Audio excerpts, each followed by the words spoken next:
Yo, what's going on, everyone? It's Brian and Jim here, Drink a Beer and Play a Game, and welcome to another episode of the Power Hour. Yes, hello, all you crypto bag holders. Welcome to episode 163. Thank you for joining us tonight. Hope you're doing well. We're doing well because we have a guest tonight. So, you might have seen him around on Twitter. You might have seen him around on YouTube. But you've probably seen him on TikTok, where between his two accounts, he's closing in on 1 million followers. He is Jon from Jon Breaks Bad News, and he is here with us tonight. Jon, how you doing? How you guys doing? How's Jon, it going? Don't tell us any bad news right off the bat. No, I got nothing for you guys. He picks up the phone. Yeah, so Sandy wanted me to tell you. That's my The wife. baby is not yours. Shut the fuck up. Which I don't know why you thought it was. It's a different color. But I always like at the end. Sorry, bud. So, Jon, man, how you doing? First of all, thank you so much for coming on. When Jim told me you were coming on, I got really excited. I know I haven't had the chance to talk with you, but I appreciate you jumping on with us. No problem. I really I'm excited to be here. I checked out a couple of you guys' episodes, and it's fun. It looks like a fun show. I have no idea. You sent topics over. I have no idea what any of them were because they looked like gobbledygook to me, except for the vagina beer, which That's I what I don't wanted wanna to spoil anything. anything. So, Listen, I just first of all, before we go any further, we have the main link below, but if you can, just shout out where do you want people to find you, what do you want them to subscribe to, and definitely shout out your Patreon while you're at it. Oh, Patreon isn't set up, so don't worry about Patreon. But YouTube, we just crossed 10,000 subscribers on YouTube, and we're heading towards 2K on Twitch. So if you want to follow me there, that's the best place to watch the streams. I do break bad news live, and if you have any bad news that you want broken, send an email to jonbreaksbadnews@gmail.com. Mm-hmm. so for those out there, because we always kind of fuck up when we try to describe someone's channel. So how would you describe it? Because it's like one of the few like original ideas out there, even though it's like, oh yeah, why hasn't anyone thought of this? It's almost like, it reminds me of like Dirty Work, but like put in like Dude, internet I was going to form. say Dirty Yeah. Work, you motherfucker. I love that movie. Yeah. But yeah, basically, people send me emails, and like they'll have like the subject line is like, I'm cheating on my wife. I finally want to come clean, and then I call their wives and tell them, and it's as simple as that. Now, let me ask you, like, what? I'm just hoping that this kind of came to be after a night of drinking too much, and you're like, you know what? I should call someone for bad news. Or how do you even come up with like trying to do that, or at least putting it on video? Like, what came? How'd that even come to be? Well, okay, so I used to do this podcast called Master Haters. And Master Haters, the premise of Master Haters was it was a group of friends got together every week. They each picked one thing that they hated, and then they argued about which one was the most hateable thing. And during that time, me and my buddy, like during the week when we were preparing for the show, we'd like kind of write out or like pitch skits to each other. And one of those skits was like me being a doctor and telling people that they have cancer. So one night while editing the podcast, I was drinking and As you do. kind of thought it would be funny if like there was a guy on the internet that was offering this as a service. Like, so I created a Facebook page and like just threw up some like very like haphazard shit on the Facebook page, and then started writing these ads that were like, did your kids leave, go to see their grandparents for the weekend, and you accidentally let their dog out the gate, and the dog left ran out into the road and got hit by a car.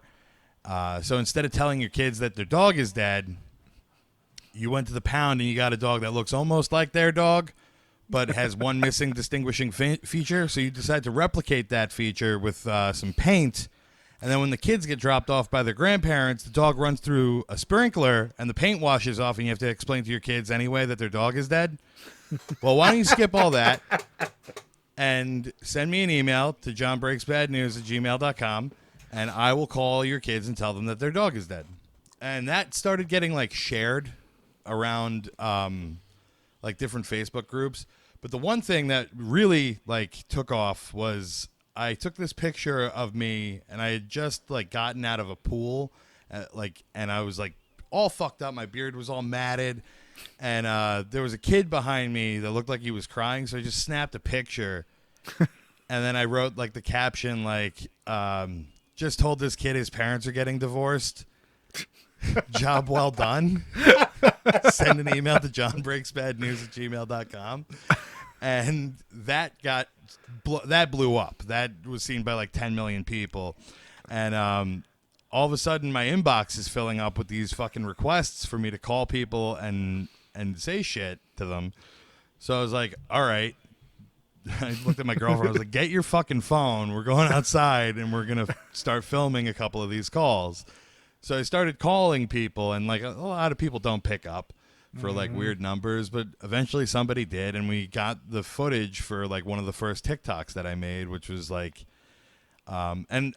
TikTok wasn't even a thing at this time. Right.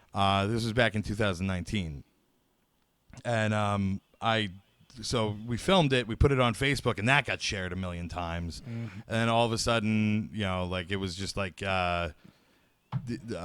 Different media outlets started asking me if they could use my stuff for articles. I was on the New York Post website, which was stupid. But yeah, it was that's how it kind of started. And then like during the pandemic, I kind of like let it just fall and like didn't really touch the pages or anything like that because I didn't want to be the guy that was calling everybody and being like, yeah, Marissa has COVID and she exposed you to COVID. Yeah, right. It was like that would get really old really fast. Yeah. So, but Damn.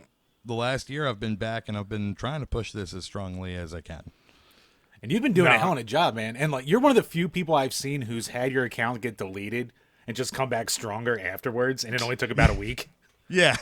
Well, it really pissed me off when they fucking took away my account. I was like, I'm not really doing anything that crazy. I'm not like out there promoting like super edgy ideas. I'm just being a goofball.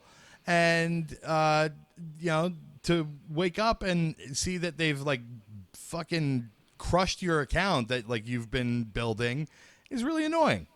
If that happens to you, don't fight back, do something else. And like I'm saying to anybody listening that may be making stuff that they think is funny, if some of these big fucking companies decide to, I'm sorry, can I curse? Yeah. If one of these big fucking companies decide to fuck with you and take your shit away, just either figure out a different way to do it and do it somewhere else, but don't ever stop doing it. No, that's great advice. And to Jim's point, I mean, or what you just said, you're just a messenger. You're not doing anything like, you're not like threatening. It's not like you're like, oh, here's a number I'm calling. You're not, I don't get why you would be canceled for that. But I guess one of my questions is, I watch so many of your videos and my thought always is, have you ever had someone like follow back up with you that you delivered news to? Like, is this shit real? Like after the fact, like wondering like, yeah, I get voicemail. Like there was one guy in particular who got really pissed. His son had me call him because he was trying to steal his son's identity, and his son was going to like the FBI, going to some sort of like authority branch. Yeah. So I called and I told him, "Hey, listen, your son is going to the feds on you because you tried to steal his identity." And that guy called me for a week straight, threatening to kill me. Holy shit! Ooh. Yeah, and at the time I was just using my cell phone number. Yeah, because I'm not. That's what I was wondering very too. Smart. Well, I liked when you started. You said on that very first day that you started calling people. I liked how you're like, I use my girlfriend's phone. No, she filmed me on her phone. Oh, okay. She was like, you're not using my phone. Yeah, you need to like just buy burners for that shit now. I feel like. No, I just use Google Voice. Oh, nice. Two fake numbers, and I have I bounce between them if I can't get you to pick up on one, and you'll pick up on the other. I just like how like polite. I guess it's gotta be like the shock value or just like the surprise of it. But like so many of these calls that you do, like you just tell them this horrific stuff, and they're just like, "Oh, Thank you. And you're like, Yeah, okay, people bye. Most people are shockingly polite. Most people will take the news and then just go, okay, yeah. Well, thank you for letting me know. And then I go, all right, well, sorry, bud. I love you. And they say I love you back. And it's just my main goal was to always I feel like people have a really hard time communicating. Communicating is difficult. Oh, and for sure. I think that people avoid it. And I think if you do it in a way that's maybe a little funny, you can maybe get people to communicate a little better. Yeah, and I feel like it's kind of going off what Jim said. The people are being polite. In most of the cases, I almost detect a tinge of they're not completely shocked. Yeah. They know in their gut something's probably going on, and it's not oh my god, this is a groundbreaking. This is shit, I saw this coming. Yeah. That. There's a lot of people who also think that I'm full of shit, and I'm like that. Well, it's not my job to convince you. So Yeah. Now, go when ask. you get these requests, though, do you ever wonder how many of these are they're just basically wanting you to prank somebody, where it's not legit? It's turned into, over the last couple of weeks, it's turned into a lot of prank calls, but they're also in the emails, they're like, this is a prank. So Okay. I tell the viewers, hey, this is a prank. And then at the end of the call, I even will try to call back and be like, hey, listen, I was messing around. Thank you for playing along. And but a lot of times they don't let me call back. Yeah. They're calling the person going, you fucking whore. So, John, as this rises in popularity, because I'm sure it's going to continue, are you eventually going to convert this to doing it in person as well? Yes, that's actually something especially if you're in the tri-state area around New York, and you have some bad news that you want delivered, and you need help with it. Send me an email because I'm trying to work on doing it in person. That's so awesome. Oh, That's no. It was one of the things that it almost happened. When it first started, I got contacted by TV people that were like, we want to give you money to shoot a pilot. And, Oh, shit. And I was like, okay, awesome. And then they were like, but one of the things that we want you to do is we want you to go to the pound and tell dogs that they're going to be put down. And I was like, what are you talking? What? What? What do you mean? How would that work exactly in your head when you see this happening? Number one, as a white woman yourself, do you like this person doing this? Is this a guy that you want to continue watching, or is this somebody who you are disgusted by and is a villain? Because it kind of feels like you're turning me into a villain. Yeah, that's completely making you the bad guy right off, because that's all the trailer is Yeah. John goes to the and it's a dog missing an eye, and you're like, you're getting put down tomorrow. They're gonna gas you, puppy. Yeah. Not only that, but They're that's gonna gas you. that completely misses the point of the whole gimmick because it's all based around the human element. What the fuck's Yeah. talking to a dog gonna do? Yeah. I don't know. It was insane. They didn't like my ideas either, which was let's just do cheaters, but with this. We sit down, we talk to a guy, and then we go find another guy and we talk to them, and then that's the show. That's all you got. Right. You might get stabbed on a boat. You never know, but hey, it's a risky take. Hey, No. I'll get stabbed on a boat for a couple G's. It's the right paycheck. Yeah, fucking stab as much as you want. Oh yeah. Yeah, someone just comes in. Why don't you have a seat? So John, I don't have to ask because I see. Excuse me. We were talking about beer though. I like that you got the Pabst Blue Ribbon going already. It's my Is that the favorite. go-to? It's my usual go-to. Now, did you ever get that ridiculous? What's that ginormous pack they sold of that? Oh, it's like the 99 The pack. 99. Yeah. 99. Yeah. No, I don't. I live in a one-bedroom apartment. It wouldn't So you- fit. It'd take up a lot of room. I like that there was enough thought put in there. How you're looking around, you're like, dimensionally, that shit ain't coming up. I'm not going through the elevator with it. Like, you're like, no.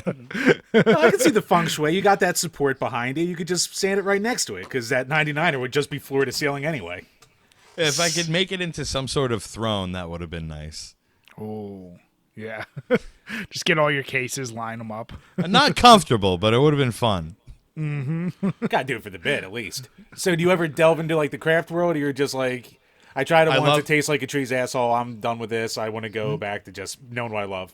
Not at all. I love craft beer. I love experimenting with stuff. I go down to the usually on Thursdays when I do my stream on Thursdays. I'll go down to the beer distributor before the stream, and I'll just like look around and see what. Like I live on Long Island, so there's a ton of breweries here. So I go and I look for whatever's local that's in. And actually, like there's a Second Talk Brewery that's like right around the corner from my place. Okay. I'll go there and I'll pick up whatever they got working on every once in a while. But right now, the last couple of weeks, I've been pretty happy drinking the I don't want to El butcher Segundo Stone Cold. Yeah, the Broken Skull Lager. Nice. Yep. It's really, really good. Yeah, their IPA was meh. It was so like in the middle of the road as IPAs go. But yeah, the lager's much better, I feel like. The lager is really good. The IPA, I felt like it was too just like astringently bitter, and it didn't have any like fruity notes to back it up at all. It was just like like the old commercials about bitter beer, like Yep. and not my thing, but not also not terrible. It was very drinkable but not very interesting. Now, how is the craft beer scene in general, though, in Long Island? Because that's one of the things I always try to ask people around the country. Because, in PA, we've had a crazy resurgence, I'd say, of craft breweries, microbreweries, and I'm curious, are you seeing that where you live too? Yeah, there's you can't swing a dead cat without hitting a brewery around here. In my hometown, Bayshore, there is I think 3 or 4 of them just in the town. And it's not a huge town, and it's like it's a sub town of Islip. Islip has like 12. Holy crap. Yeah. There's Great South Bay, which is a bigger one. But behind Great South Bay, there's Ghost, there's Squarehead, there's Spider, there's like now on Long Island, there's Sand City, there's Secatog, there's Port Jeff Brewery. There's a bunch of them, and I try to get to as many of them as I can every once in a while. But nice, yeah, dude. And I don't know about you, I like that you're in the craft beer and like willing to try it. And one of the reasons Jim and I started the whole no IPA May is because the one thing that drives us crazy is every single brewery you has go a there, million IPAs. it's fucking all IPA, and it's like, oh, maybe you get lucky. And there's always the obligatory stout. There's always, maybe in 1 or 2 other styles, but man, IPAs dominate. And when I find a brewery that doesn't just have those and even is willing to dip their toes in the lagers, I'm like, ooh, this is exciting. I can try some shit that's just not IPA. I've found a couple of good Pilsners. Really, like, I do like IPAs, but I've gotten a little tired of them. But then like the next thing that got popular around here was sours everywhere. That's and I just can't. They taste like bile. Like I don't get it. It's not my thing. I'm also not a big stout guy. So what's your go-to? Is it more lagers and pilsners? Well, usually it's like an IPAs, and then after that it's pilsners, and then lagers, and then ales and stuff like that. Okay. I forget what the style. I used to have a lot of this stuff committed to memory because I was a bartender for 10 years. But I've just like a lot of it has been knocked out of the old noggin. But yeah, like I'm willing to try anything. Like when it comes to beer, I will try it. A lot of times I find that I don't like it, or I can find an element that I do like, but it wouldn't be something that I would like this is gonna be my daily driver kind of shit. Yeah. I got that. That's the Pabst. Well, don't worry. We have a beer we're going to talk about later, and we already mentioned that. I would love to see if you'd try. Now, Chambers, I got a question for you. So, obviously, we're still going strong, and I do want to give a huge shout-out to everyone who has been continuing to participate in No IPA May. I think we got some legit contenders for winners already. Oh, yeah. I'll be honest. But what are you drinking tonight? Well, Bri, I'm keeping it simple tonight because I'm actually extremely full right now. I planned poorly for tonight, and I didn't have anything more fancy. So got the good old Yingling flights going on. So Now, is that like a pack from like 2 months ago? no, at it's this from point? 2 days ago. Okay. No, I actually wound up this weekend, burning through like all my beer because like the wife and I would be hanging out with the kid, doing whatever, and then like one of the neighbor would come over, then a couple of the neighbors. So we'd be like, oh, I'll break out some of the beers. And then that just seemed to happen every single night. So I was like, oh shit, I'm out of everything. All right, let me go run out and get some beers real quick. Nice. So I got a beer here. I don't know if either of you, I'm sure, Jim, I know you've seen this. John, I don't know if you see this near you. Yes. This bottle, I see at every fucking bottle shop. The Delirium Tremens. I'm always going to fuck up that name. But it's Belgium Beer. It's one of their, it's like the Belgian style that's like, they're sometimes considered as strong ales. It's 8.5%. It's a cast iron almost, or I'm sorry, not cast iron. I don't know what kind of material it is. It's a crazy looking bottle. I think they're ceramic. Ceramic, actually. Yep. Between $15 and $20 just for this bottle. It's one of the big boys. I've seen it forever, and I've always gone like, I'm not going to spend that much. And this week, I was like, you know what? I'll just get it for the podcast. I do love Belgian ales because they are so strong and they usually pack a ton of flavor. And I gotta say already, yeah, the thing is chock filled with like, on one hand you get some fruit notes, you get a little bit of the booziness, you get so many different layers of it. I get why it's this expensive, and for 8.5%, it hits harder than some of the other stronger beers. I'll say that. So Yeah. I'd recommend it, but yeah, you ain't gonna be buying many of them at that price point. And you're not going to be able to drink many of them. I have a couple of stories about that shit. So you've tried this one before? Oh, yeah. Yeah. Okay. I've had it a few times. And it is strong. It is stronger than it implies when you Yes. it's very drinkable. I think that has a lot to do with it. You will put it down faster than you would another 8.5% beer. Mm-hmm. And by the time you put down like 2 or 3 glasses of it, you're going to be sleepy. Yeah, this is the second full glass I've poured of it, and I can tell you, like, I can feel. I always call it the warm before the drunk, like that warmness that gets in your head. Like I'm like, ooh, I already got that going. I'm like, so this is gonna hit me. It's gonna hit me pretty good. So yeah, I like the beer. I will say, as unless I'm just pounding back easy beers, like for a drinkable beer, this is pretty good. Yep. But yeah, for the price point, it'll be special occasions. Yeah, and it's definitely worth like in my opinion. And other people will dispute me on this. It's definitely worth it for once in a while, around Christmas, special occasions. Definitely give it a spin. If you see it, pick it up. Yeah. Chim's like, I could get 2 cases of Keystone for this shit. That's how I feel a lot of times. Yeah. I'll go and I won't look at the price until I'm at the register for a lot of the like when I go shopping for craft beers. And I'll get there, and I won't look at the price, and then they tell me the price, and I almost have a heart attack. I'm like, okay, put some of this away. Oh, dude, this weekend, so we went up to the Camp Nobi Bosco, where they filmed Friday the 13th for Crystal Lake. And on the way, I wanted to bring a beer. I was like, maybe I'll sneak one in and be able to get like a cool picture or something. There was no beer that, like, I was like, none of these are really doing it. There was this one called the Wendigo, and it was a normal 12-ounce bottle of beer.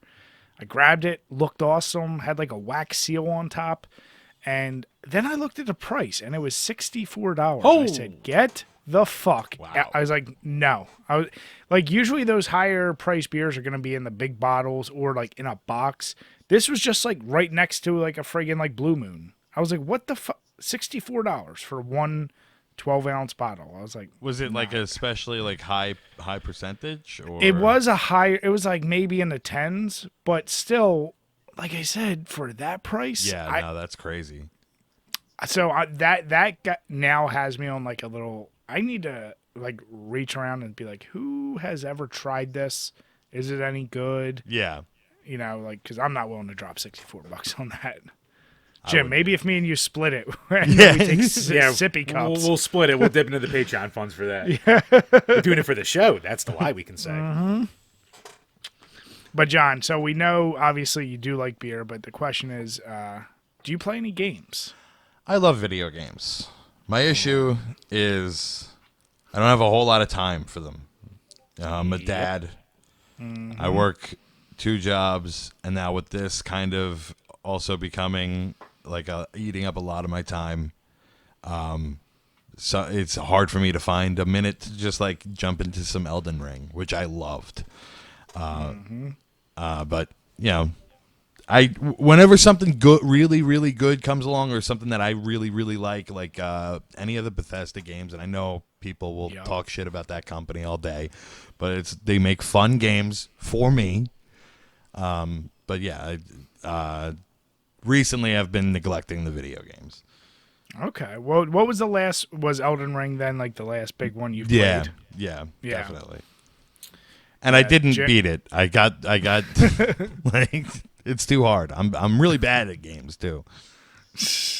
No, Chambers. actually, Brian and I are in the same boat as you. We're both dads, full-time jobs, all that shit, and it's just like, and running our pages, it's like, all right, we have the games we have to play for the page, and then we have Yeah. to do the stuff that we're doing for this, and it's like, the sit-down casual time, it's like, when do I sneak this in? Yeah. Yeah. Yep. What about you, Chambers? What have you done this past week? Haven't done a lot. What do you call it? Had a very busy week, and with the wife's birthday coming up and all that stuff, so, taking her out to spots. So I have been able to sneak in more time with Metroid Dread, though. So I'm like 4.5 hours into it. I think I'm starting to like it more the further in I get. But even though it's still like what I said last week, it doesn't reinvent the Metroid wheel. It's like a weird like in between as far as like linear and because Fusion was super linear and Super Metroid's very exploratory. It's like a nice in between there. So, but so far it's fun. Like I wish they added more to it than just like the Emmy robots, at least at this point. But like it does a good job of like balancing how it makes you explore stuff. Even though sometimes it's like, okay, you have to go here right now. There's nowhere else you can go. Yeah. Nice. Oh, Yeah. I actually did get time to play video games once this week, and I played WWE 2K22. How are With you my- liking that? Ooh. I'm hearing good things. Compared to WWE 2K20, God. which was a fucking trash heap, dumpster fire. Like the fact that I've put any money towards this game is like really taking a chance on Yeah. this company ever putting out another product again. But it's okay. It's good. It's not a bad game. It doesn't do what it's just something's missing in that game. It's like it doesn't.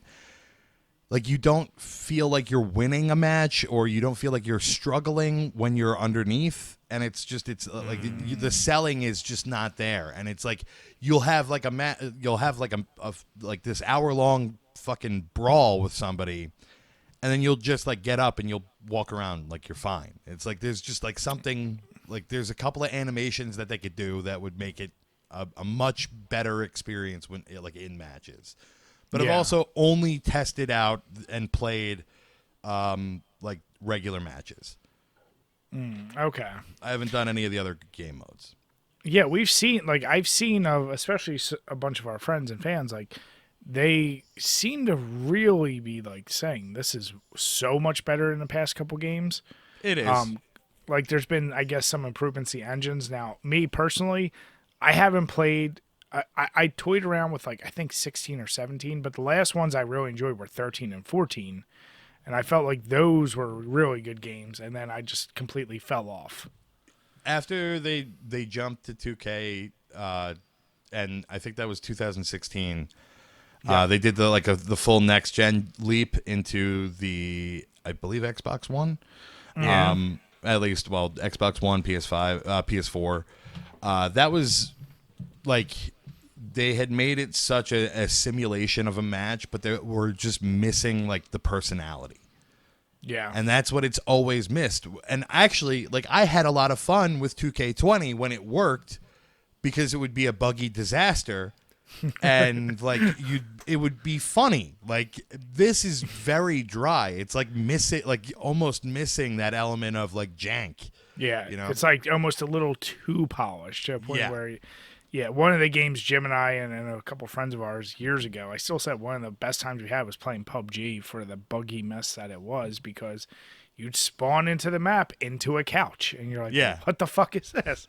Or no buildings would show up, or hey, this shot is not register. Like, some of that goofiness, it gives it a little bit of flavor and charm. That's why I love the Fallout franchise, like absolutely. under Bethesda. It's just it doesn't work all the time, and sometimes the results are awesome. Yes.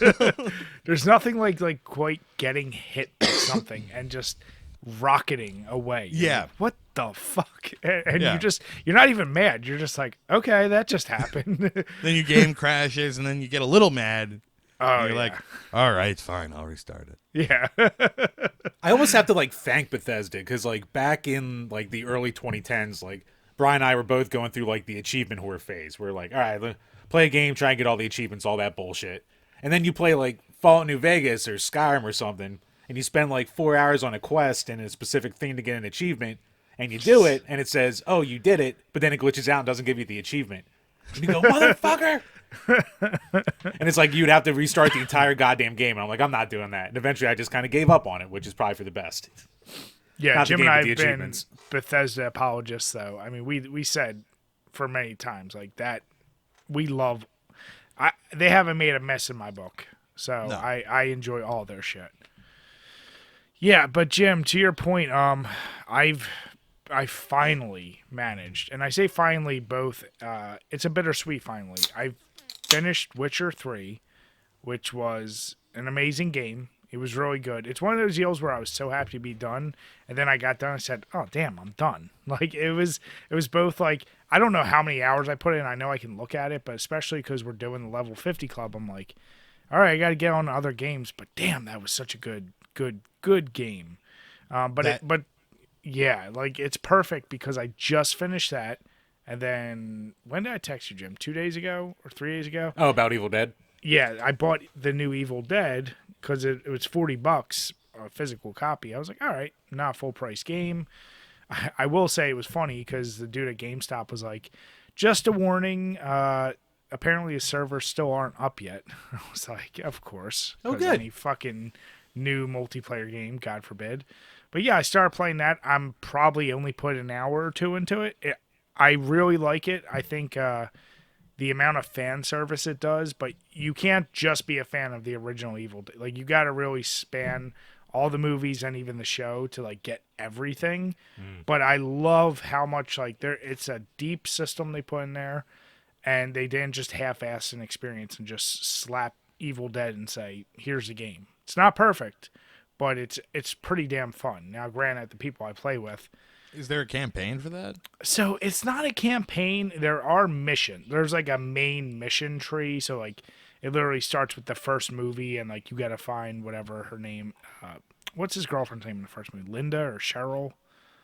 I forget. Yeah, but like you basically have to like go get her head, bring it back to a shed, and along the way like you'll go through like you have to like find pieces, and like you fight the Deadites and some of the boss ones, but all the like I Does said, it get into Army of Darkness? It does. So it does Awesome.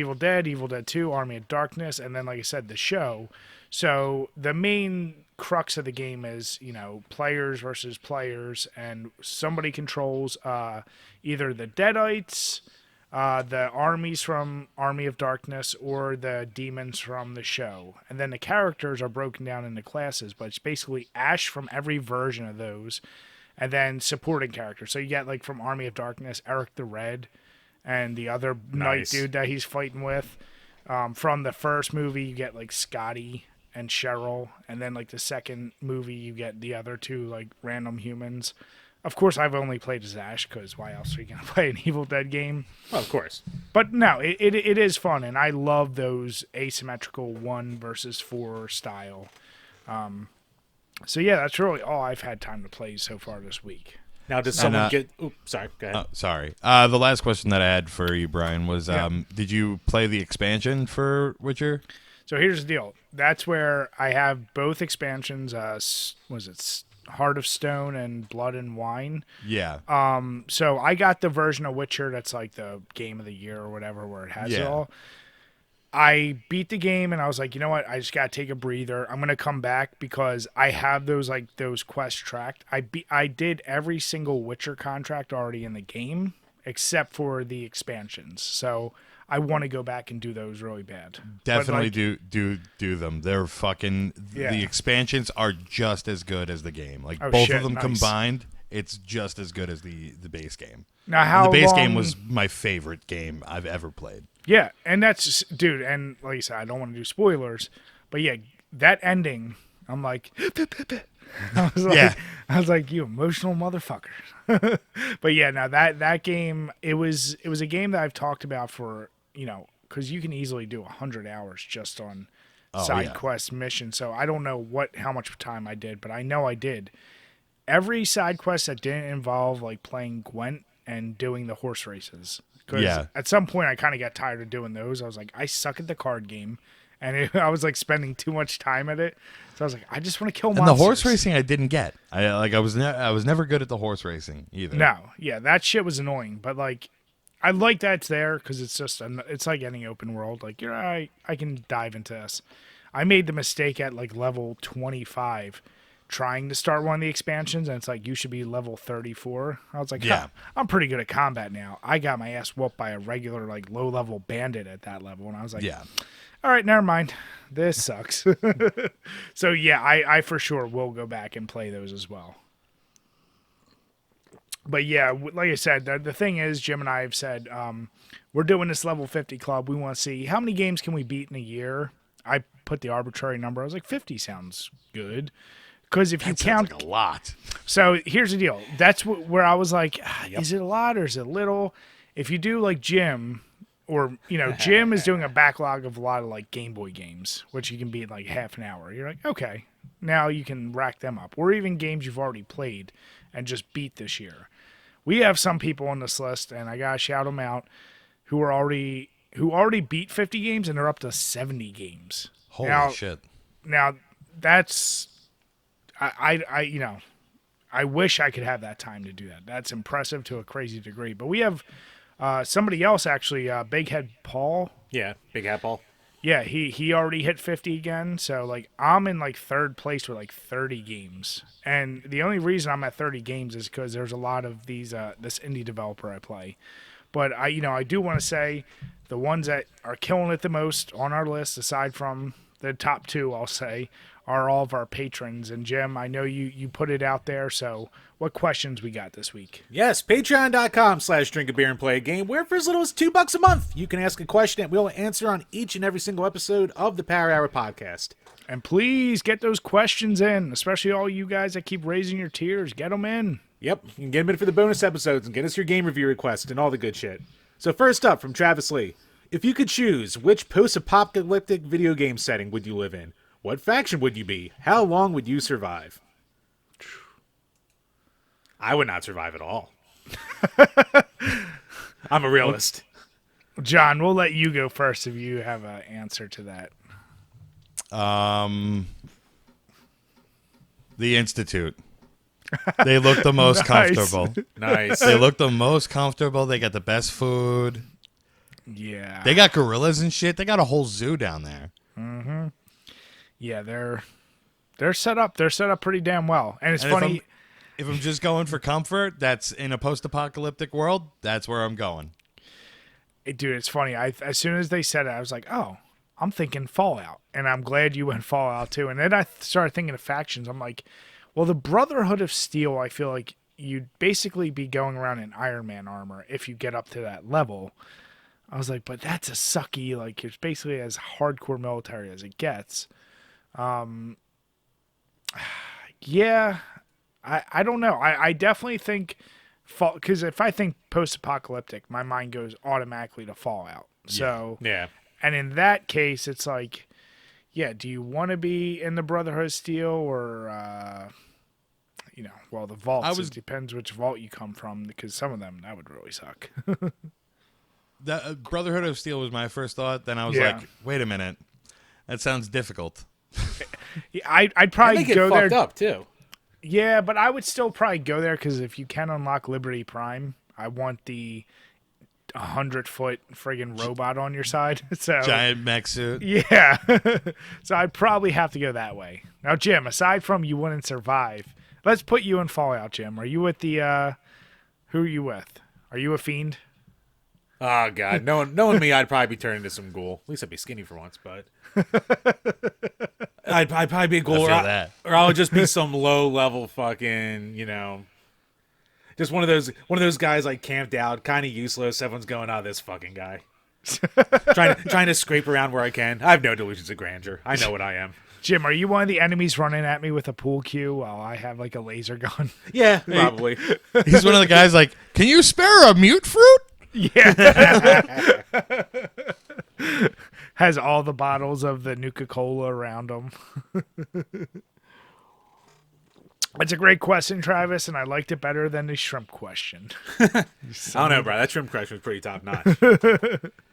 Thank you, bud. But yeah, either that or like maybe like the Shadowrun universe, I'd be like one of those low level Johnsons that like everyone's like, ah, fuck, I got to deal with this guy working at like some shitty bar and stuff like that.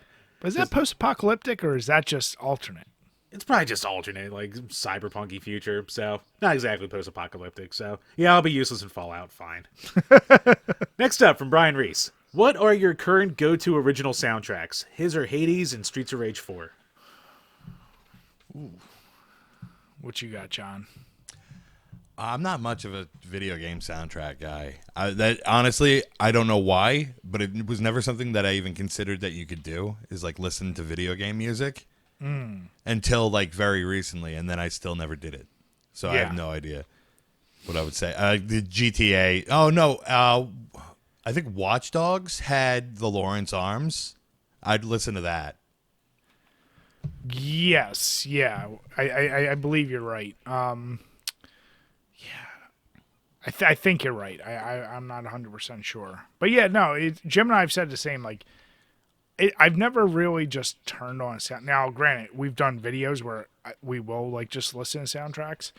But I mean, the easy go-to, of course, if you're talking just original, Streets of Rage 2. But then again, as we found out, half the library is not really original. It like kind of rips off other songs. Turns out most of our favorite songs from our childhood are kind of ripped off from somewhere. And there Sonic, really Super Mario Brothers, they all ripped it off. Street Fighter, everything. So if I'm going original, the only thing I haven't spoiled yet would probably be the Castlevania franchise, because I think they have some of the best original sounding songs. So yeah, I'm going with that. That's fine. And I talk about like all the retro shit all the time. So I'll try to keep it new, and like I could probably sit there and listen to like let the Hotline Miami music just play as like awesome background noise. Because like I always think it's like tough with like newer games because most of them is like really orchestral or just like moody and shit like that, and a lot of the music doesn't really like stick out to you. But that's one of those ones where it's like I think I could put this on and I could still have a good time. Yeah.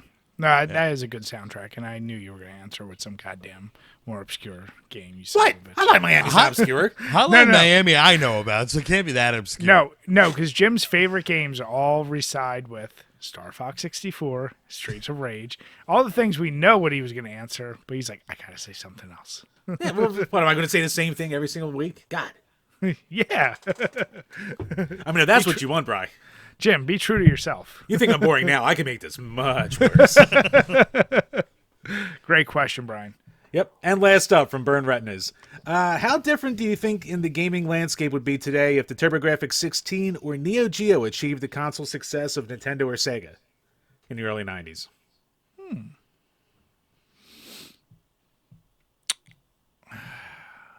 Well, we know Turbo was never going to work. Bri was made in Japan. Yeah, but no one cares. Where are we, Jim? That's a good point. No, I mean, if it created more competition, we probably would have got even better shit out of Nintendo and Sega back in the day. Because I feel like competition drives better quality shit. So, no kid I knew growing up had a TurboGrafx. No. One kid I knew had a Neo Geo, and no one liked him because he was a rich kid, and he also flaunted it. So, F that. Yeah, I mean, Neo Geo, if they just didn't have the price point at where they at, they probably would have been more successful and not have fucking carts that were the size of textbooks. Yeah, I don't know. What do you guys think? I have no idea what any of those things are. Jim has at least, well, yeah, you have the Turbo. I have a Turbo, yeah. Yeah, the Turbo was like the third console, basically, during the console wars that no one had. It was a bomb in America. And the Neo Geo was like, it was basically an actual arcade at home, so that's why one single cartridge would be $250, and that's why no one had it. Yeah. So there you go. But yeah, I mean, if they took off, like Brian said, like, look at wrestling. We always say it, like, it's always better when there's competition. Look what WWE did when WCW wasn't around for all those years. So, yeah, I mean, it came down, I mean, we basically eventually got that with Sony, and Sony killed Sega. So probably one of them would have killed Sega because Sega was good at shooting itself in the foot. Yeah. And Xbox came along and eventually offered pretty damn good competition, and I feel like made Sony do a little better, and Yep.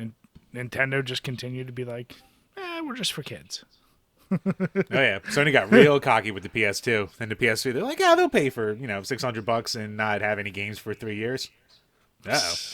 I will say the PS3 did look enviable by the end of that generation's run. I ended up going with the 360 because it just had better games at launch. Yeah. Yep. But by the time it was almost over, I was like, damn, I missed God of War. Oh yeah, and you know what? Sony did eventually win that gen too. Sony always fucking wins. I mean, the only thing I wholeheartedly believe is part of what made the PS3 sell was it was the best performing and one of the cheapest Blu-ray players at the time.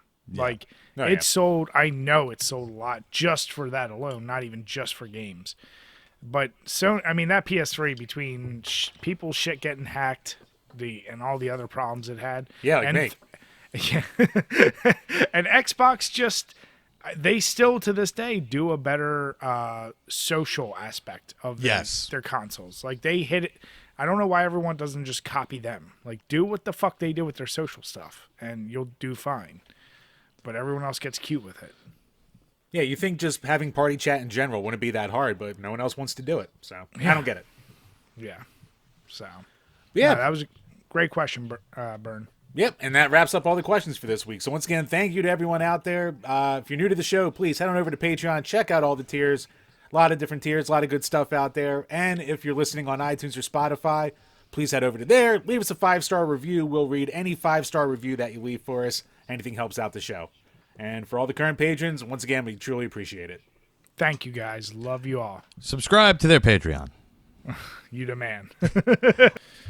All right. So the highlight of, I'll say, topics, and the only thing we probably can't put in the actual title of the show, there's a particular type of beer made, and it's fascinating. Now, Jim, you put this up here from Pulptastic, and why don't you lead us into what this beer is made with, Jim? Well, Brian, there is going to be, well, apparently there already is, a vagina beer made from a model's vaginal yeast to hit the shelves. But apparently it's already out there, and from what you were saying, there's already 3 different types? Yeah. So to take what Jim just said and put some context, yes, they use some of the vaginal yeast, and then they replicate it and put it into the brewing process. And the first model was, what's her name? Alexandra, I'm going to murder it, Brend Lovov. So she's a Czech model. If you watch the video, first thing I got to say is you'll see as we're talking, I'm going to put the muted version of the video as I'm talking over it. Go watch it because it's the craziest. Like they try to make it classy, but it's also trashy as shit. Right? drink the woman's essence, Brian. I don't know what you're That's talking what about. it's. Yeah, it's like. Did you ever want to drink the essence and the smell of a woman? Well, it's all in a bottle now. It's so fucking crazy. And they said, like, after a rigorous process, we narrowed it down, and she like basically is the perfect woman for this first bottle. Yeah. You tested all 3.5 Yeah. billion of them. It sounds. It's so fucking crazy. But here's the thing. Jim pointed out, apparently if you go on their website, and I'll say if you're at work, don't go on their website because I clicked on it, and it's yoni.beer it's yoni.beer. So easy to find. It is straight up, like, it basically almost looks like a porn site because it's all these naked women, and then every so often it says, oh, beer. They have 3 different models now, apparently, so I'm assuming that's 3 different strands for their beers. Before we dive into the legit craziness, Essence beer. Essence, Brian. Jim and John, what style of beer do you think this is? I want to say, what's that? It's not Saranac. Well, there is Saranac in New York. Yeah, that's a brewery. That's a brewery. Yep. What? Rattle off some names of styles of beer for me, really quick. Porters, stouts, lagers, pilsners, Weiss beers, Hefeweizens. It's a Hefeweizen. There you go. Okay, Chambers, what is your guess? Oh, what would an ale, like maybe an English style ale? No, the vagina yeast beer is a sour. Why would you do that? And as soon as I saw that, I thought the same. I was like, really? I was like, of all the fucking That's insulting. sour, I was like, what the? Yeah. The website literally at one point says "feel her smell," and then they give you a sour. A sour. So yeah, I'm like, if I was that model, I don't know what she got paid. Honestly, I tried diving deep and getting as much info. The brewery's called the Order of Yoni, and basically they started as I'm gonna call it a Kickstarter. It's one of those like crowd-funded things. Yeah. They hit their goal. Apparently, they've released it because if you go on Untapped, they have 56 people checked it in, 36 reviewed it. Now, out of 5 stars, what do you think the current rating of this beer is? John, you go first. And it's called Bottled Instinct. I should mention that. Okay, so this is clearly marketed to perverts, and perverts, if it's bad, it's almost better. So I'm going to say it has a 5-star rating. Unless there was like some sort of shipping issue, in which point it'll be 4.5. Okay. Yeah, you can't make a perv wait. They are impatient. Yeah, they are impatient people. You know what? Just knowing just the culture of Untapped. Even a pervy guy, I think, would still put his boner for beer above his boner for just any kind of woman. So I'll still go 2.5. Okay. That's it's a actually terrible rating. Yeah, I know. It is terrible. I'm assuming it's not good. And it's a 2.9 average Really? right now. Yeah, so unfortunately, because half of it's in Polish and there's not, like, even though I'm on Google, I'm trying to translate it as we talk. It seems to be getting slammed, and it's funny because you see the guys holding up the bottle. It's 6.1%, but these guys seem to be slamming it. And yeah, I wonder if that's the wrong market. I wonder if like the beer guy isn't the guy that you want to try to sell this beer to. Like the ad should be on like porn sites and like OnlyFans. Oh my God. Well, the whole shit with like the bathwater, Belle Delphine. Yeah, that shit. Like if those creators and they did a beer, oh my God, they would sell it like hotcakes and they would get rated like crazy. I should have gone into marketing because I know these people are doing the wrong thing by trying to sell this beer to beer drinkers. Beer drinkers don't like gimmicks. They like good products. But perverts love gimmicks, and they don't give a shit if the product is good or not. Mm-hmm. I also tried to find what's the cost of this. Now, granted, because it's in Czech, and I think it can get as far as like Poland. Now there you can buy it for like $6 a bottle apparently, which seems really cheap because we're talking big boy bottles. But yeah, I haven't been able to find much else, and it was first made in July 28th last year. Now, can you get this in America? We're gonna try. The information of like, can you buy it here? Well, okay, so that gets me to my question. Would you legit want to drink this? Because Jim, you and I have talked about this.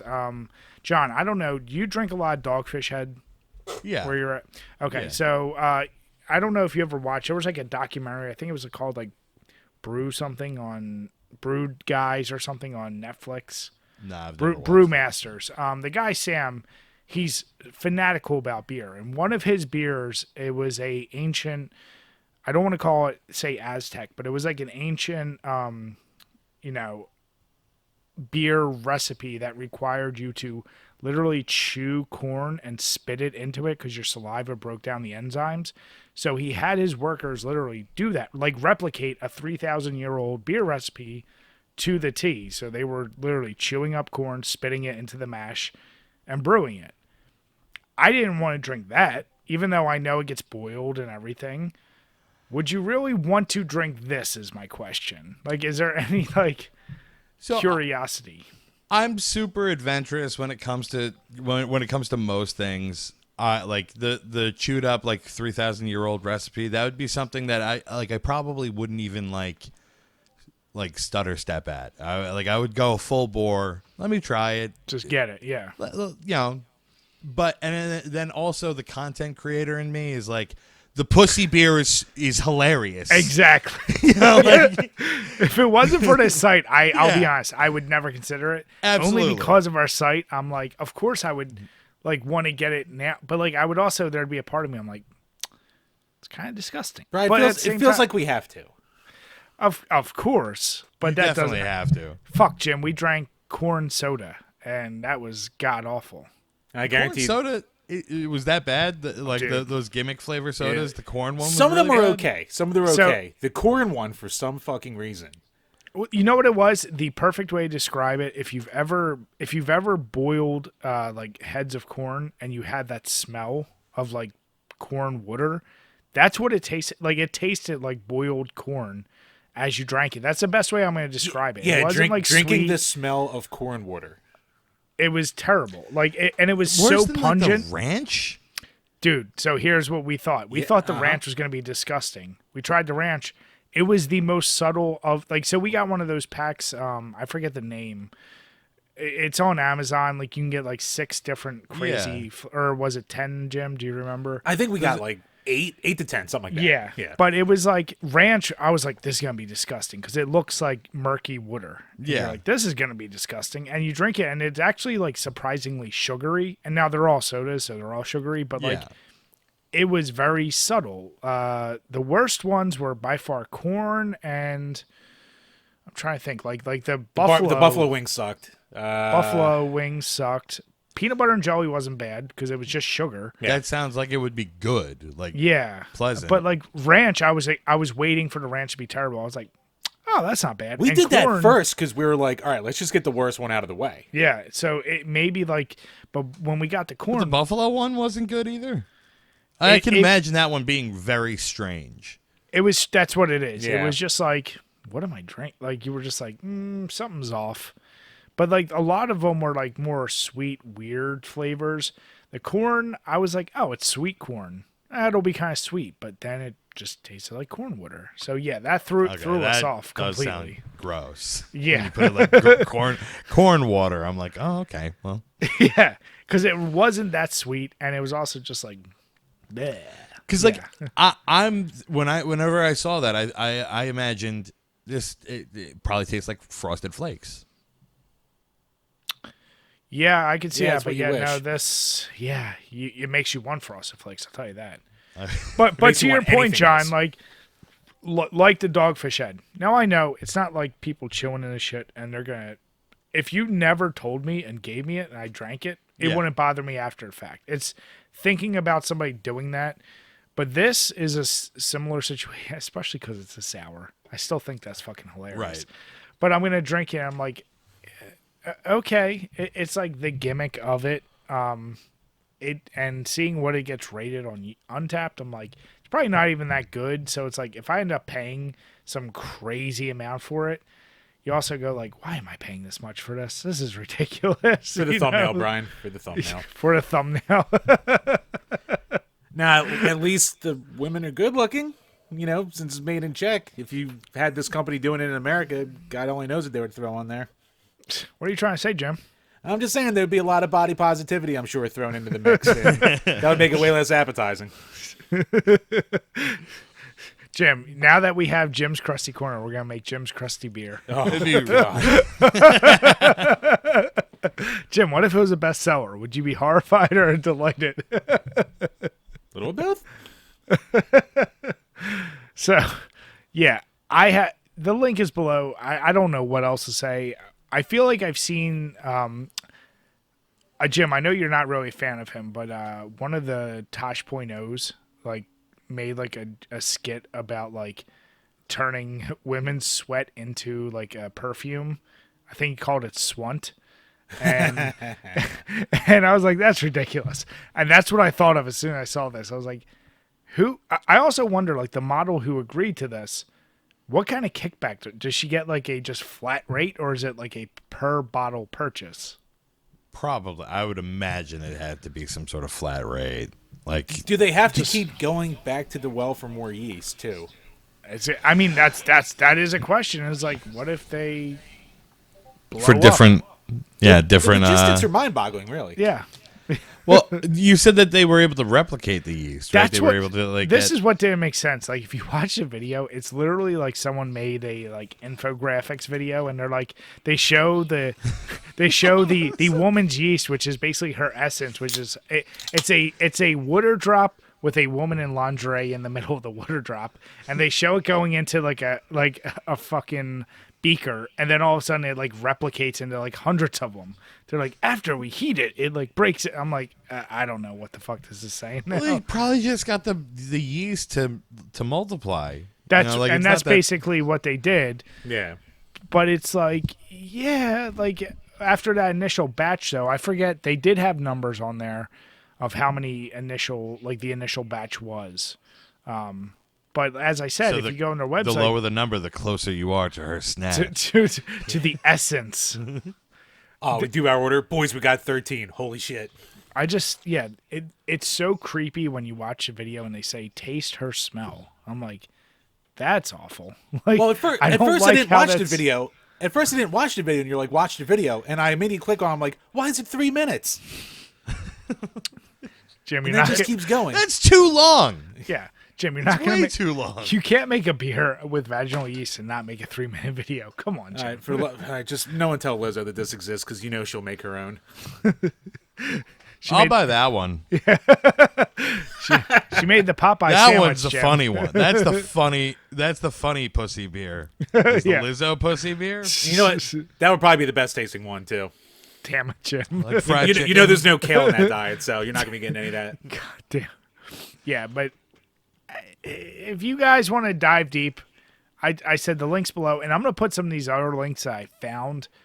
Good luck if you can find it, and Jim, if you can find it. Yeah, don't do it at work, guys. Don't. Yeah, definitely don't go on the site, because I said they're not safe for work, so just be careful. Do it at work. Have a conversation with your boss. It'll be fun. And then you're going to have to hire John, and he's going to have to deliver some bad news. Bad news. You looked at that pussy beer, and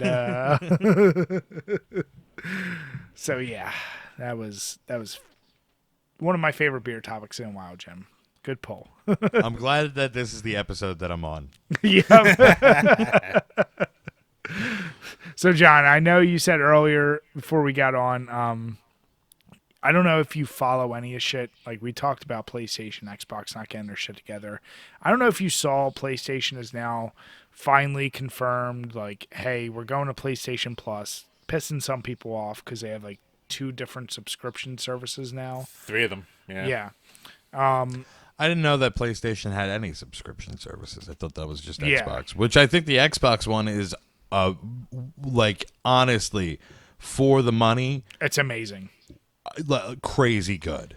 especially since they've acquired Bethesda and all this Yeah. Activision, and they've already now said like future Bethesda games may be only first party to Xbox. It's the quality, no one debates like that is the best. So PlayStation is kind of trying to compete with that. So they have their PlayStation Plus currently, that's their online service, and every month you get like 2 free games. Then they have PlayStation Now, which is equivalent to Xbox Game Pass, except a huge majority of them are only games you can stream, you can't actually download. But the nice part about that is there's PS3 and PS2 games on there. So you can kind of mix it up. Here's my question. Why wouldn't a company like Sony go, okay, we know that we're behind on this. We're going to do a deal that's going to destroy that one. That's what they're trying to do. It's what they're trying, but they're failing miserably at it. Because they don't understand like consumers at all. No. They feel, and I don't know why they feel it, that PlayStation fans love physical. They don't like streaming, and that it's a market that only waters down the product, which is kind of goes to like the article we have here is coming from PlayStation themselves. Xbox, for all their faults, they release day one games, like exclusive games on those services, which we said makes the service a no-brainer. Like, you got to get it.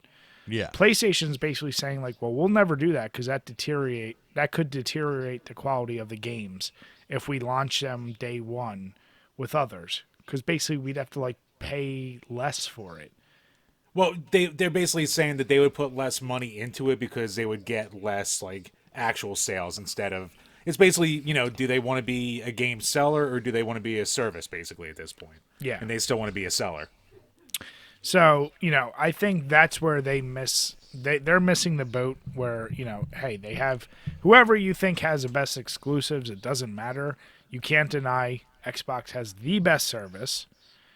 PlayStation, they released their pricing for this new subscription, and it's kind of crazy because you're not getting half as much as you're getting. Like, the only thing they said is, well, we'll start making companies give us demos. So you have demos of games. Everyone's like, I don't give a fuck about that. Why wouldn't you just say, we're not doing this at all? If that's your philosophy, just go, no, we're not doing this at all. We don't want to water down our product. We're standing true. At least that would be like a statement. This seems like it's just like wishy-washy, like half in, like trying to compete with something that they can't compete with or are unwilling to compete with. Not that they can't. They probably could. They could, yeah. They're a big fucking company. Mm-hmm. And also, like, they fucking dominated the last generation. Like, the PS4 sold over 100-some million units, and the Xbox One sold, like, I don't know, 50? Like, they at least doubled the numbers. So, they really don't have to compete with something that wasn't beating them in the first place. Maybe it shows they're scared of it, but it's just a weird thing. Like John said, to be like, yeah, we're still going to do what we're doing, but also we're kind of going to go against this. Like, what? My only guess is because of the pressure of Xbox snatching up Bethesda, Activision, they're like trying to be like, our first party shit's still relevant because they know there is a large probability in 2 years you're not going to be able to get Bethesda and Activision on PlayStation. So they're trying to probably lock into some market, which is part of the reason, regardless of how many consoles Xbox sold, their service is selling like fucking hotcakes, and it's available on PC too. And that's the part that, like, PlayStation is the king of, they sell the best console in game. Cool. Like, because, I mean, I have a gaming laptop, and it is the fastest thing I have ever owned in my entire life. It blows my Xbox out of the water. I am now like pretty much moving anything that I have. Like, I'm not buying games for Xbox anymore. I'm buying them for PC. Yep. I don't see a point in ever owning a console ever again. Yeah. I would rather. Sense. Yeah, I would rather grab myself a better actual PC, like some sort of like desktop thing, and go from there. It's easier to use in my opinion, and I know a lot of people will be like, "Oh, the settings and shit," but it's like, no, it's right. Like I'm sitting at it every day to do stuff anyway. I will play more because of that. I don't turn my TV on most days, like, and then to like have to go find my controller, and then like it's kind of like an ordeal, like switch over the auxiliary port to the Xbox. It's like a multiple step process. I'm on my laptop, I have the icon right there, I click it, boom, Elden Ring boots up, and it runs better than runs better than it would on my old Xbox. Yeah. No, and to your point, Microsoft, I think that's what Jim was getting at. Like, Microsoft has already kind of realized we're probably just going to be a streaming service at some point. Like, at some point, they will stop making consoles. And they'll be like, yeah, we'll just stream the PCs, which they already do. They've been trying to work out the deal forever, I feel like, with Switch to get Xbox Game Pass on the Switch. I think that died. We haven't heard an update. It's died, but I just saw an article that's like they're still trying to talk about it. Now Nintendo is so but now ass backwards. There's that stream thing, the Steam handheld Steam Deck. Yep. Yeah. Yep. Which if they could get on there, and which I believe they are, you can mod it to get it on there, which is nice. Yeah. But yeah, even Xbox on your like regular phone, you can hook up something and get. So Xbox has the most like adaptability to just get on any device you have anywhere at any time, and they have the best games. So they're like not worried about hardware. PlayStation worries about hardware because they have the best hardware, and I get it. Nintendo's always like, we'll just always rely on first-party titles that kids will buy forever, and they don't care about competing with current markets. But it's kind of weird, this whole idea I'm not shocked that PlayStation will probably never release shit day one, because that's just not their market. And like you said, I'm almost of the opinion, just don't pretend. Say it straight out. We're not trying to compete with Xbox. We're going to do our thing. They're doing their thing. That's how it is. Yeah. And they'll lose because people want ease of access more than anything. Yeah, as more and more people go to PCs, laptops, even phones, eventually there will come a day. I don't think I really like it, but at some point, consoles are going to kind of be a dead thing. Like, the only reason Switch competes at all is just because it's convenient. It's the thing you play when you take a shit. Like, it's easy to take with you. You play it on train or whatever. You're not playing it because of its specs. It's just like, I could just play this on the go. So, which is fun. Handheld things I think will constantly until Nintendo figures out that they can run their shit on modern day hardware as far as cell phones go. Like they'll continue putting out handheld products. And if by some miracle PlayStation or Xbox ever fully is able to convert all their shit to handheld stuff, that's the only way. But the specs you would require that people care about, Nintendo's got down packed with their shit, and the type of games they make are so simple that it doesn't matter. So Chambers, what do you think? No, I mean, you guys basically covered it all already. I mean, like, the PlayStation actually announced today. I didn't throw an article in here because whatever. But like Ubisoft Plus, like Ubisoft is doing their own streaming thing, and apparently Ubisoft Plus is going to be exclusive to like PlayStation Plus. But Ubisoft is also like throwing games on the Game Pass anyway. So it's like, all right, this is kind of a cool announcement, but does it really matter that much if you can also still get the games over here? I don't get it. And then, like, they also put out a list of, like, all the games they're throwing on there for these new PlayStation Plus tiers. And, like, it's a really long list, so it's no point in going through that. But it's like, the games look pretty cool, and it's cool that you can, go through the PS2 and the PS3 games through streaming.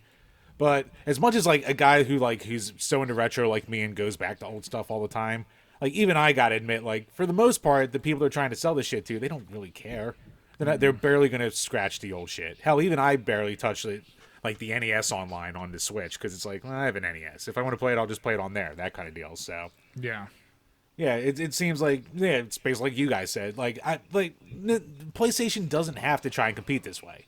Like they've already been winning. They always win. Like why reinvent the wheel? But I don't know. Yeah. It also sounds like they're listening to a very loud minority that is like, I still want to have physical products. Everybody plays video games. Even if you like I'm somebody who wouldn't consider myself somebody who plays video games. I play video games. I own video games. I'm not in any forums for video games. I don't publicly talk about video games. I'm not, I'm not reviewing them. But like everybody I know, even people that I didn't think would, plays video games. It's a casual market. Like people play casually. It's fun to just toss on a game. And if you make it easy, like Xbox has done, to just sit down on my couch, play a video game, you're going to win. And I think Sony is like kind of catering to people that are loudly exclaiming that they want certain things, but it won't end up being profitable in the long end. Yeah. Well, I mean, time will tell. But once again, that was an article I looked at and I said, not shocked. It's PlayStation being PlayStation. It'd be like Nintendo charging their fans for Super Mario Bros. For a 20th time. Of course it's going to happen. Yeah, that is true. And I mean, it almost feels like we talked about earlier, like the PlayStation 3 again, where it's like they had so much success with the 4 that they're in the 5 right now, and it doesn't help that it's, chip shortages and no one can get the fucking 5. So they're kind of like being like, okay, what else can we throw at people to try and, hold them over until they just start buying all the consoles once they can. Mm-hmm. Yeah. I don't know. So, Weird time. We'll follow it, but speaking of weird times, and John, I don't know if you even I'm going to assume he this. knows nothing about No, this. but if you've ever seen this name, you've probably saw some crazy shit, and it's more the beginning of this year, last year. WADA, which basically is more or less a game grading system for games. So if you've ever seen a picture of a game in a case and it has like a 8.1, 9.1, some shit above it, kind of like old trading cards, that's what WADA does. They grade like sealed games and say this is for like trading purposes, like Pokemon cards. Exactly, Yep. just like Okay. that. Yep. Yeah, okay. and they do it for more I than just understand games. the concept. Yeah. Yeah, they do it for more than just games, but we're, obviously focusing on the games here. Yeah. But basically, last year, was it last year or beginning of this year? Summer last year, it got a ton of attention because like Super Mario 64 sold for 1.5 million, and it's because it was graded at a certain level. Now, after a bunch of leaks and shit, it kind of came out that there's probably a bunch of market manipulation because the holding company that was also bidding on it bought it for that price to drive prices up. And it sent everyone in a tizzy. It's like with like crypto shit. Everyone's like, my games are worth this much? Like, holy shit. Like, and everyone, it sent everyone fucking crazy. So basically there's a class action suit that's being brought against WADA that is alleging like, hey, you were manipulating the market, because that was the most extreme case. But there's plenty of other games sold for $1,800,000 that they're just like basic ass games that you're like, why would anyone buy this for this much? So yeah, I mean, Jim, I don't know if you read more into it, but like, what was your take with that shit? yeah, so the lawsuit focuses on that allegation, like you said, about like market manipulation. And also, it's really honing in on the fact that they still, like, on their website, if you go there, they're like, oh, send us a game, we'll send it back to you in a couple weeks, with the grading.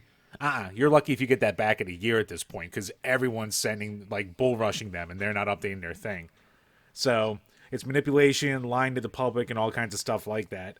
And, yeah, I mean, it's like you said, like, there's no reason that a game like Super Mario 64, which sold a gashmillion copies, like, even if you have a sealed copy, there's no reason anyone would pay $1 million for it, because you could just get it anywhere, even sealed, even graded from someone else. Maybe if someone else does it, like you could still get it for a fraction of that.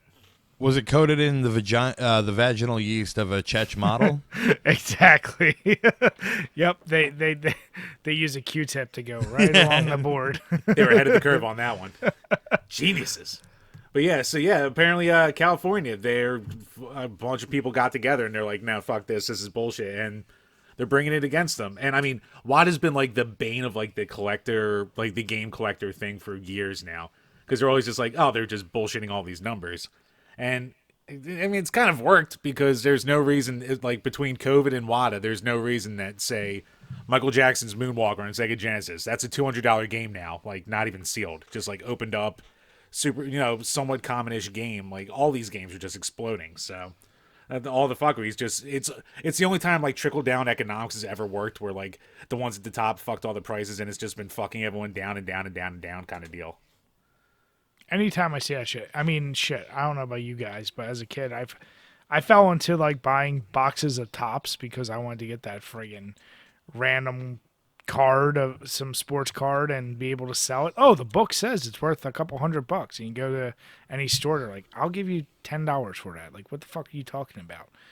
That shit does drive the market, or at least it drives people to buy more shit.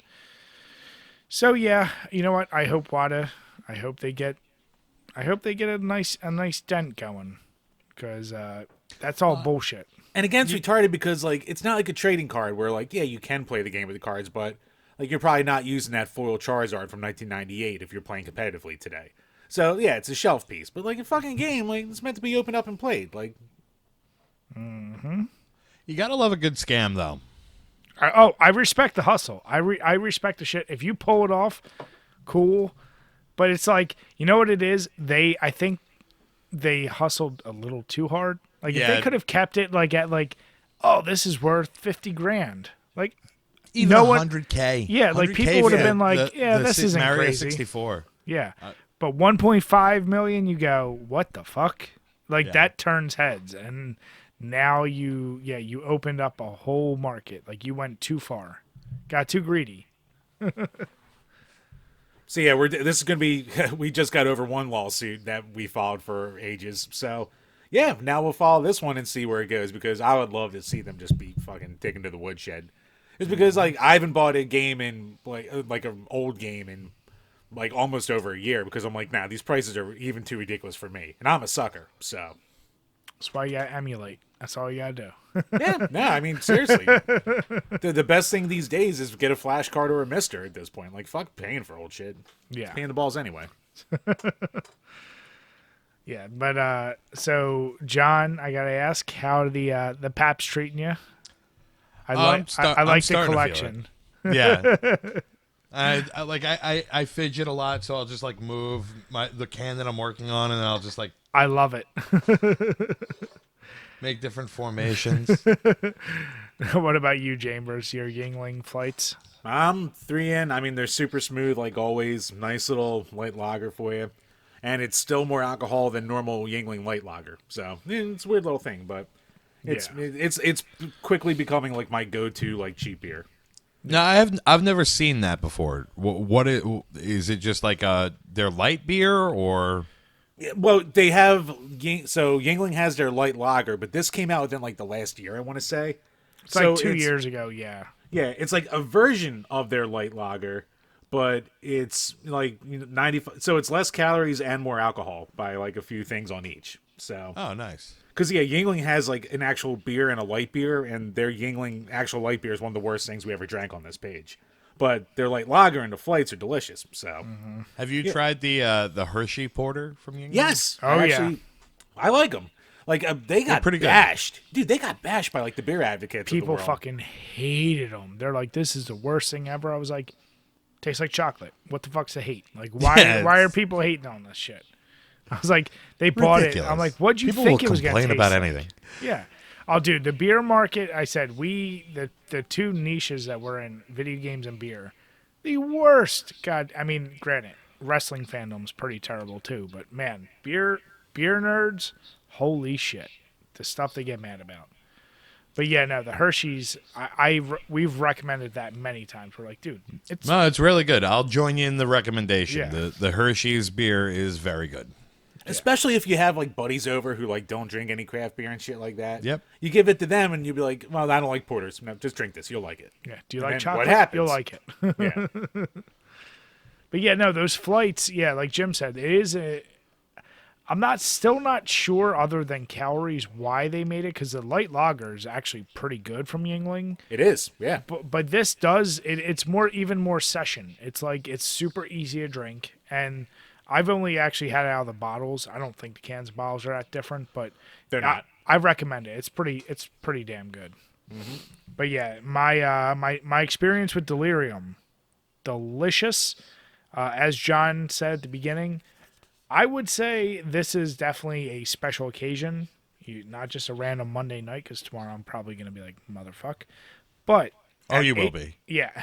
At 8.5%, it is extremely deceptive. And maybe it's because it's the big bottle and you get a decent amount more in it. Really delicious. A lot of different layers of flavor. Like I said, you get that fruit, you get that booziness, and you get there's just so much going on that as it warms, it even gets better. So I would highly recommend it. But just know you're going to pay a premium, whether you get the 4-pack of small bottles or the big bottle. It's still a delicious beer, though. Yeah. But, John, I want to say, once again, thank you so much, dude, for coming on. No, thank you for having me.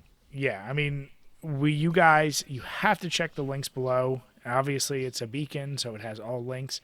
But check them out, especially on Twitch, on TikTok, on YouTube. Help him keep growing the subscriber count. And he's got a little bit of everything, too, because if you like longer streams of people doing stuff, he does streams almost every day at this point? Or Oh, yeah, it's getting up there. It's 3-4 times a week. Yeah. And if you just like little clips, hit his TikTok, hit his Instagram, you can get the highlights there. So it's got a little bit of everything. Yep. Keep sending them subscriptions and likes, and soon he'll be doing those vaginal beers on this live stream. I'll you send me money, I'll buy the fucking pussy beer. I will drink the pussy beer for you, ladies. We're gonna get Lizzo soon with her beers. I'll drink the Lizzo beer. But thank you, John, so much. Appreciate having you on. Really enjoyed it. And to everyone listening, if you're listening to us on Spotify or iTunes, make sure to hit the subscribe button. If you give us a 5-star rating, even if you want to bash us, we're going to read it on here and respond to you. And if you're watching us on YouTube, please hit that subscribe button and the notification bell so you see when we come up. With that, we want to say have a good night, everyone, and cheers. Cheers. Cheers, guys.